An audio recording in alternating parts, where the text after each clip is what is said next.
नमस्कार। आज तारीख है 28 अप्रैल 2026।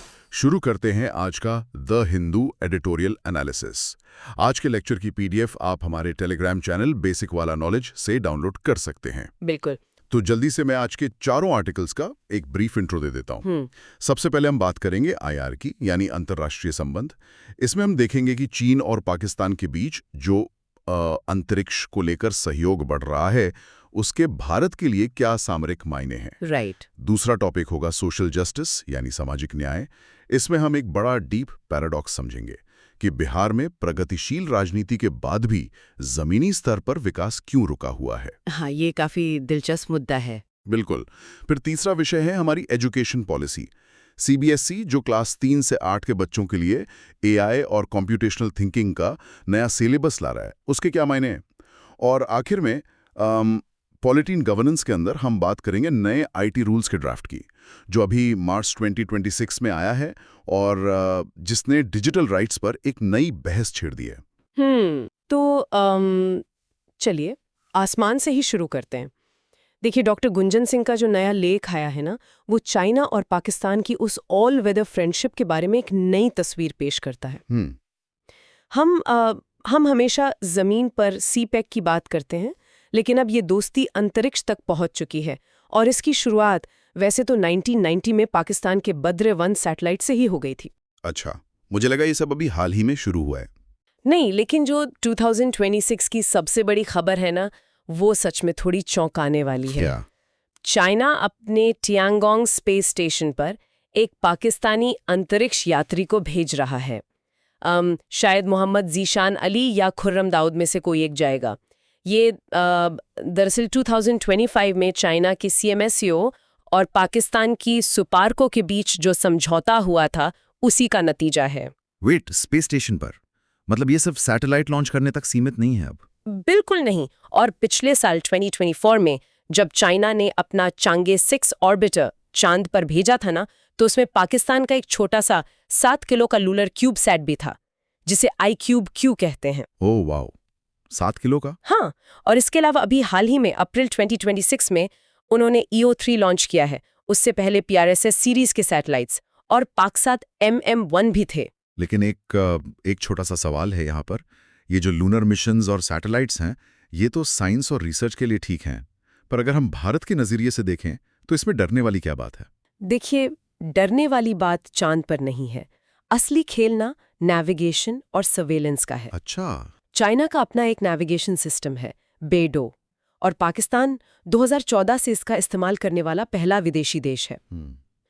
2020 में तो पाकिस्तान में बाकायदा कोर्स नेटवर्क स्थापित कर दिया गया था। ये कोर्स नेटवर्क क्या होता है? ये एक तरह का बहुत ही एडवांस्ड जीपीएस समझ लीजिए, जिसकी एक्यूरेसी आप यकीन नहीं करेंगे 2 सेंटीमीटर से लेकर 5 मिलीमीटर तक होती है। वेट, क्या 5 मिलीमीटर? हाँ। जब हम गूगल मैप्स यूज करते हैं तो वो तो 5-10 मीटर दूर दिखाता है। 5 मिलीमीटर का क्या मतलब हुआ जमीन पर? यही सबसे बड़ा कैच है। इसे हम ड्यूल यूज टेक्नोलॉजी कहते हैं। मतलब? है कि उनकी क्रूज मिसाइल या ड्रोन अपने टारगेट को 5 मिलीमीटर की एक्यूरेसी से हिट कर सकता है। बाप रे। तो इसको हम अंतरिक्ष में एक तरह का डिजिटल और ऑर्बिटल सिल्क रोड कह सकते हैं। लेकिन क्या ये सच में सिर्फ स्पेस एक्सप्लोरेशन है, या फिर ये पूरी तरह से एक स्ट्रेटेजिक एनसर्कलमेंट है, एक सामरिक घेराबंदी? देखिए, जब आपका पूरा नेविगेशन और कम्युनिकेशन किसी एक देश पर निर्भर हो जाए, तो वो सिर्फ साइंस नहीं रहता, वो एक गहरा मिलिट्री अलायंस बन जाता है। बिल्कुल सही बात है। अंतरिक्ष की ये तकनीक अंतर्राष्ट्रीय स्तर पर बहुत बड़ी सामरिक संपत्ति है। लेकिन यहाँ से अगर हम देश के अंदर झांकें, तो असली विकास इस बात पर निर्भर करता है कि जमीन पर, यानी फिजिकल एसेट्स किसके पास है। और यहाँ से हम चलते हैं अपने दूसरे टॉपिक पर, बिहार की तरफ। हाँ, ये ट्रांजिशन बहुत दिलचस्प है, क्योंकि बिहार का केस एक बहुत बड़ा पैराडॉक्स है और यहाँ हमें काफी क्लियर रहना होगा। क्लियर रहना होगा किस बारे में? इस बारे में कि हम ये जो डिस्कशन कर रहे हैं, ये संदीपन बख्शी और मृत्युंजय पांडे की रिसर्च और रॉ डेटा पर आधारित है। हमारा मकसद किसी पॉलिटिकल पार्टी या विचारधारा का समर्थन या विरोध करना नहीं है। बिल्कुल, हमारा मकसद सिर्फ पॉलिसीज के ग्राउंड इम्पैक्ट को एनालाइज करना है। सही कहा। तो पैराडॉक्स ये है कि बिहार सामाजिक न्याय और रोटी और इज्जत की राजनीति में हमेशा सबसे आगे रहा है, लेकिन अगर आप सोशियो इकोनॉमिक इंडिकेटर्स देखें तो वो देश में सबसे नीचे हैं। जैसे PLFS 2023-24 का डेटा ही ले लीजिए। नेशनल लिटरेसी रेट करीब 80.9% है, पर बिहार अभी भी 74.3% पर अटका है। इसको समझने के लिए इन रिसर्चर्स ने 2 गांव कटकोया और नया नगर का 2012 और 2018 में सर्वे किया। तो क्या निकल कर आया उस सर्वे में? आंकड़े बहुत ही चौंकाने वाले हैं। नंदनगर गांव में भूमिहर समुदाय की आबादी सिर्फ 22% है। ठीक है। लेकिन गांव की 95% खेती की जमीन उनके पास है। और दूसरी तरफ कटकुया गांव में 50% परिवार ऐसे हैं जिनके पास 1 इंच जमीन नहीं है, वो लैंडलेस हैं। Here's where it gets really interesting. लोग कहते हैं कि लालू प्रसाद यादव के दौर में एक साइलेंट रेवोल्यूशन आई थी जिसने पिछड़े वर्गों को राजनीतिक सत्ता दी। हाँ, आई थी। तो क्या पॉलिटिकल रिप्रेजेंटेशन पहला कदम नहीं होता? देखिए, ये ऐसा है जैसे आपको डाइनिंग टेबल पर बैठने की जगह तो मिल गई, लेकिन रसोई की चाबियां अभी भी किसी और के पास हैं। क्या बिना जमीन के केवल आरक्षण से असली विकास संभव है? आपने ये रसोई वाली बात एकदम सही कही। उस साइलेंट रेवोल्यूशन ने क्या किया कि अपर कास्ट का पॉलिटिकल डोमिनेंस खत्म कर दिया और यादव, कुर्मी, कोयरी जैसे वर्गों को सत्ता दे दी। लेकिन जो जमीनी कृषि संरचना थी, यानी एग्रेरियन स्ट्रक्चर, वो बदला ही नहीं। मतलब जमीन अभी भी पुराने लोगों के पास ही रही? या तो उनके पास रही या उनके पास आई जो नए पॉलिटिकल एलीट बन गए। रिजल्ट ये हुआ कि 2020 आते आते नेताओं की एवरेज वेल्थ 4 से 6 करोड़ रुपए हो गए, लेकिन गांव का गरीब वहीं का वहीं रहा। इस आर्टिकल में इसकी तुलना केरला के लैंड रिफॉर्म से की गई है। वहां सिर्फ बातें नहीं हुई, वहां एक्चुअली जमीन का बंटवारा हुआ, फिजिकल एसेट्स का डिस्ट्रीब्यूशन हुआ। तो जब तक आपके पास मटेरियल रिसोर्स नहीं है, तब तक सिर्फ सिंबल से काम नहीं चलेगा। और शायद इस ऐतिहासिक पड़ाव को तोड़ने का एक ही रास्ता है, और वो है फ्यूचर की एजुकेशन, जो हमें हमारे तीसरे टॉपिक पर ले जाता है। बिल्कुल। बिहार जैसे राज्यों को अगर आगे बढ़ना है तो ये जो रटने वाली प्रथा है ना, रोट लर्निंग, इससे बाहर आना होगा। सही बात है।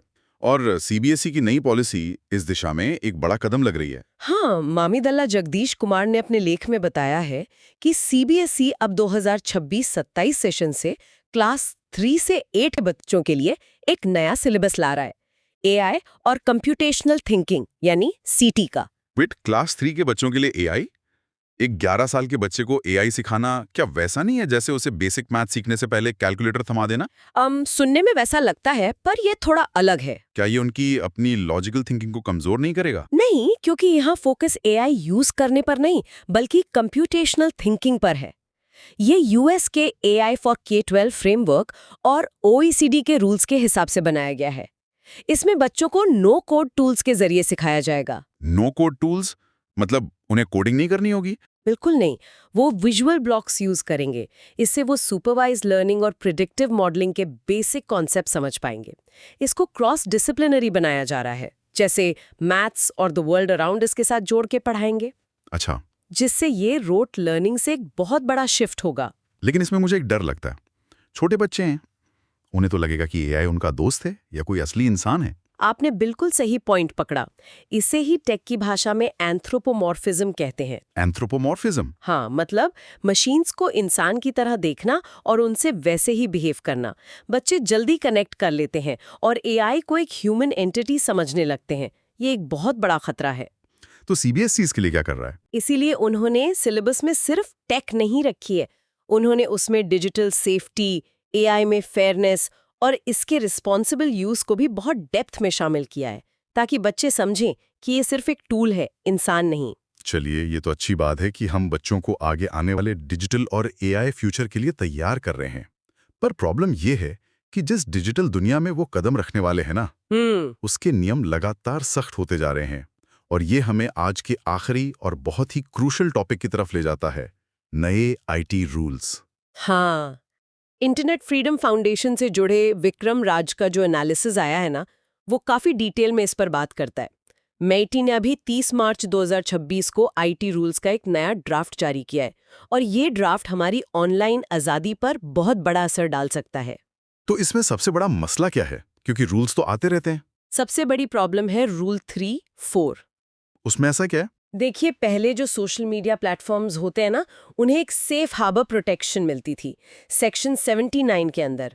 मतलब अगर किसी यूजर ने कुछ गलत पोस्ट किया तो प्लेटफॉर्म को सीधे जेल नहीं होगी। राइट। लेकिन नया रूल 3-4 इस सेफ हार्बर को कंडीशनली गवर्नमेंट के निर्देशों, एसओपीज और एडवाइजरीज के अधीन कर देता है। वेट, तो इसका मतलब सरकार जो भी एडवाइजरी देगी वो मानना कंपलसरी है, वरना उनका सेफ हार्बर छीन लिया जाएगा। एकदम सही। और ये 2015 के उस famous Shreya Singhal versus Union of India judgment के बिल्कुल खिलाफ जाता है। उस जजमेंट में सुप्रीम कोर्ट ने साफ कहा था कि कंटेंट हटाने के लिए एक लीगल ऑर्डर या वैलिड कोर्ट ऑर्डर होना जरूरी है, सिर्फ गवर्नमेंट एडवाइजरी काफी नहीं है। So what does this all mean? अगर मैं इसे आम भाषा में समझाऊं तो ये ऐसा है जैसे एक मकान मालिक बिना किसी नोटिस के अपने घर के नियम बदल दे। हाँ, अब जो किराएदार है, यानी जो सोशल मीडिया प्लेटफॉर्म है, वो किसी भी तरह के कोर्ट कचहरी और झंझट से बचना चाहता है, तो वो क्या करेगा? वो अपने मेहमानों को, यानी हम यूजर्स को, और हमारी पोस्ट को चुपचाप घर से बाहर निकाल देगा। इसे ही हम रिस्क मैनेजमेंट कहते हैं। आपका एग्जाम्पल बहुत परफेक्ट है और इसी डर से प्लेटफॉर्म ओवर कंप्लाई करेंगे। हाँ, और एक और नियम है इसमें, रूल 8, जिसके तहत एक इंटर डिपार्टमेंटल कमेटी यानी आईडीसी बनाई गई है। ओह, तो अब कमिटीज हमें बताएंगी कि हम क्या शेयर करें। वही तो। अब जो न्यूज़ शेयर करने वाले आम यूजर्स हैं ना, वो भी इस सरकारी निगरानी के दायरे में आ जाएंगे। पहले ये कमेटी सिर्फ ग्रीवेंस रिड्रेसल यानी शिकायतों को दूर करने के लिए थी, लेकिन अब इसे प्रीएम्प्टिव कंट्रोल की पावर दे दी गई है। प्रीएम्प्टिव कंट्रोल मतलब शिकायत आने से पहले ही एक्शन? बिल्कुल, वो पहले से ही किसी कंटेंट पर रोक लगा सकते हैं। ये तो बहुत ही डरावना है। और मैंने सुना है डेटा रिटेंशन को लेकर भी कुछ नए नियम हैं। हाँ, इस नए ड्राफ्ट में डेटा को सालों तक संभाल कर रखने की बात कही गई है। अब आप सोचिए, अगर यूजर्स को पता हो कि उनका सारा डेटा सालों तक स्टोर हो रहा है, तो क्या होगा? तो लोग डर जाएंगे। इससे तो एक बड़े पैमाने पर सेल्फ सेंसरशिप शुरू हो जाएगी। मैं खुद ही 10 बार सोचूंगा कि ये पोस्ट करूं या ना करूं। सही बात है। और हमें यहाँ भी अपने लिसनर्स को याद दिलाना होगा कि हमारा ये एनालिसिस पूरी तरह से स्ट्रिक्टली लीगल और कॉन्स्टिट्यूशनल पैमानों पर आधारित है। हम किसी सरकार या पक्ष को टारगेट नहीं कर रहे, बल्कि सिर्फ लॉज के सेकेंडरी इफेक्ट्स को पॉइंट आउट कर रहे हैं। बिल्कुल, और ये बहुत जरूरी है समझना। तो अगर हम इस सारी चर्चा को एक साथ जोड़ें, आज हमने देखा कि अंतरिक्ष में चीन और पाकिस्तान का सहयोग कैसे एक नई सामरिक शक्ति को जन्म दे रहा है। दूसरी तरफ जमीन पर हमने बिहान का उदाहरण देखा कि फिजिकल एसेट्स के बिना सामाजिक न्याय अधूरा है। तीसरा, हमने देखा कि कैसे हम अपने बच्चों को एआई के जरिए भविष्य के टूल संपादन कर रहे हैं। राइट। और आखिर में ये नए आईटी रूल्स जो तय कर रहे हैं कि हमारी अभिव्यक्ति की आज़ादी कितनी सिकुड़ रही है। और इसी बात पर मेरे दिमाग में एक ख्याल आ रहा है जो मैं चाहता हूं कि हमारे सभी सुनने वाले भी थोड़ा इस पर सोचें। बताइए। आज की इस चर्चा के बाद एक बड़ा सवाल उठता है, अगर अंतरिक्ष और एआई ही भविष्य की असली ताकत हैं और डेटा रिटेंशन के नियम ये तय करते हैं कि हम डिजिटल दुनिया में कैसे रहेंगे, तो क्या आने वाली पीढ़ियों का जो सामाजिक न्याय का संघर्ष होगा वो जमीन के मालिकाना हक के लिए नहीं होगा? तो किसके लिए होगा? शायद वो संघर्ष एल्गोरिथमिक ट्रांसपेरेंसी और डिजिटल प्रॉपर्टी राइट्स के लिए होगा। ओह वाह! क्या अगले 50 सालों में रोटी और इज्जत की लड़ाई डेटा और प्राइवेसी की लड़ाई में बदल जाएगी? ये सोचने वाली बात है। बहुत ही गहरा सवाल है। बिल्कुल। तो इन्हीं विचारों के साथ हम आज की इस गहरे विश्लेषण को यहीं रोकते हैं। उम्मीद है आपको बहुत कुछ नया सोचने को मिला होगा। तो बस पढ़ते रहिए, आगे बढ़ते रहिए और नई चीजों को समझते रहिए।